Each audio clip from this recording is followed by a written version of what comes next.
Hello friends, എല്ലാവർക്കും magic മസാലയിലേക്ക് സ്വാഗതം. ഇന്ന് നമുക്ക് നല്ല ടേസ്റ്റി ആയിട്ടുള്ള ചിക്കൻ നഗറ്റ്സ് എങ്ങനെയാണ് റെഡിയാക്കി എടുക്കാൻ നോക്കാം. നല്ല എളുപ്പമാണ് ഇത് ഉണ്ടാക്കിയെടുക്കാനായിട്ട്.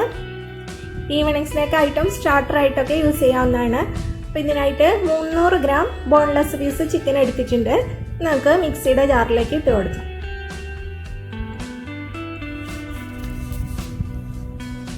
ഇതിലേക്ക് ഒരു 10 ചെറിയ അല്ലി വെളുത്തുള്ളി ഇട്ട് കൊടുക്കുന്നുണ്ട്. 1/2 ടീസ്പൂൺ ഉപ്പ് ഇട്ട് കൊടുക്കാം. 1/2 ടീസ്പൂൺ കുരുമുളക് പൊടി ഇട്ട് കൊടുക്കുന്നുണ്ട്. അതിനുശേഷം നന്നായിട്ടൊന്ന് അരച്ചെടുക്കാം. അധിക സമയം ഫൈനായിട്ട് അരച്ചെടുക്കേണ്ട ആവശ്യമില്ല.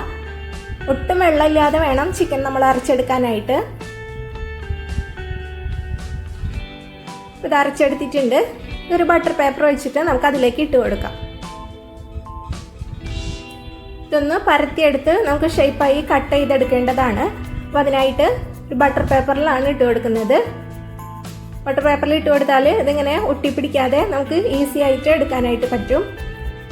ബട്ടർ പേപ്പറിൽ വെച്ച് ഒരു ബട്ടർ പേപ്പർ കൊണ്ട് കവർ ചെയ്ത് കൊടുത്തിട്ടുണ്ട്. ഒരു ചപ്പാത്തി കോല് വെച്ച് ഒന്ന് പരത്തി കൊടുക്കാം. സൈഡൊക്കെ ഒന്ന് ഷേപ്പാക്കിയതിന് ശേഷം നമുക്കൊരു കത്തി വെച്ച് ഇതുപോലെ കട്ട് ചെയ്തെടുക്കാം.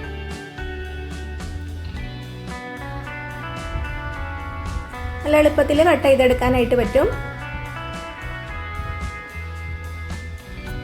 ഇതിവിടെ റെഡി ആയിട്ടുണ്ട്. ഇവിടെ ബ്രെഡ് ക്രംസ് എടുത്ത് വെച്ചിട്ടുണ്ട്.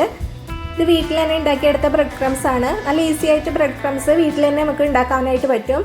ബ്രെഡ് ഉണ്ടെങ്കിൽ നന്നായിട്ടൊന്ന് ചൂടാക്കിയതിന് ശേഷം മിക്സിയുടെ ജാറിലിട്ട് പൊടിച്ചെടുത്താൽ മതി. ഇതിലേക്ക് ഒരു നുള്ളു ഉപ്പും 1/2 ടീസ്പൂൺ കുരുമുളക് പൊടിയും ചേർത്തൊന്ന് മിക്സ് ചെയ്ത് വെച്ചിട്ടുണ്ട്. നമ്മുടെ ചിക്കൻ്റെ പീസസ് മൈദയിലൊന്ന് കോട്ട് ചെയ്തെടുക്കുക. അതിനുശേഷം 2 എഗ്ഗ് ഇവിടെ ബീറ്റ് ചെയ്ത് വെച്ചിട്ടുണ്ട്. അതിലൊന്ന് ടിപ്പ് ചെയ്തതിന് ശേഷം നമുക്ക് ബ്രെഡ് ക്രംസിൽ കോട്ട് ചെയ്തെടുക്കാം. ഇതാ നമ്മുടെ ചിക്കൻ നഗറ്റ്സിനുള്ളത് ഇവിടെ റെഡി ആയിട്ടുണ്ട്. എല്ലാതും ഇതുപോലെ നമുക്ക് റെഡിയാക്കി വെക്കാം. ഈ സമയം കൊണ്ട് നമുക്ക് ഒരു പാൻ വെച്ച് അതിലേക്ക് ഓയിൽ ഒഴിച്ചു കൊടുക്കാം. കോക്കനട്ട് ഓയിലാണ് ഞാൻ ഇവിടെ എടുത്തിരിക്കുന്നത്. എണ്ണ നന്നായിട്ട് ചൂടായിട്ട് വേണം നമുക്കിത് ഇട്ട് കൊടുക്കാനായിട്ട്.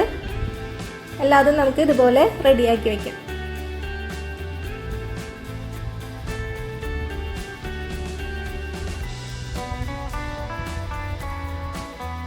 ചിക്കൻ നഗറ്റ്സിൽ ഇപ്പോൾ കുരുമുളകും വെളുത്തുള്ളിയും മാത്രമേ ചേർത്തിട്ടുള്ളൂ. വേറെ മസ്റ്റാർഡ് പേസ്റ്റും ഒനിയൻ പൗഡറൊക്കെ ചേർക്കാറുണ്ട് ചിലർ. പക്ഷെ ഇത് തന്നെ ചേർത്താൽ നല്ല ടേസ്റ്റാണ് ചിക്കൻ നഗറ്റ്സിന്. എണ്ണ നന്നായിട്ട് ചൂടായിട്ടുണ്ട്. ഇതിലേക്ക് നമുക്ക് ചിക്കൻ്റെ പീസസ് ഇട്ട് കൊടുക്കാം.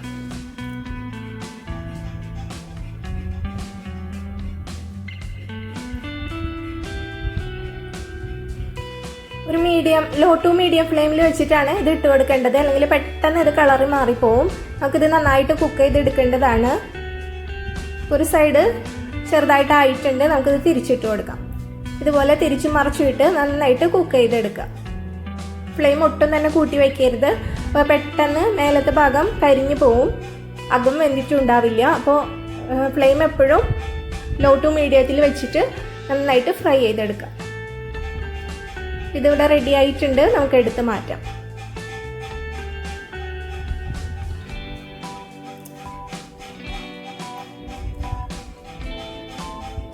കട്ട്ലേറ്റ് ഒക്കെ ഉണ്ടാക്കിയെടുക്കുന്ന അത്രയും ബുദ്ധിമുട്ടില്ല. നല്ല ടേസ്റ്റുമാണ് കഴിക്കാനായിട്ട്. ട്രൈ ചെയ്ത് നോക്കിയിട്ട് ഫീഡ്ബാക്ക് അറിയിക്കാൻ മറക്കരുത്. ഇഷ്ടപ്പെടുകയാണെങ്കിൽ ലൈക്ക് ചെയ്യാനും ഷെയർ ചെയ്യാനും സബ്സ്ക്രൈബ് ചെയ്യാനും മറക്കരുത്. ഞാൻ ഇതൊന്ന് പൊട്ടിച്ച് കാണിച്ചു തരാം. കണ്ടില്ലേ, അതൊക്കെ നന്നായിട്ട് കുക്കായിട്ട് കറക്റ്റായിട്ട് കിട്ടിയിട്ടുണ്ട്. ടൊമാറ്റോ കെച്ചപ്പിൻ്റെ ഒപ്പമാണ് ഇത് സെർവ് ചെയ്യുന്നത്.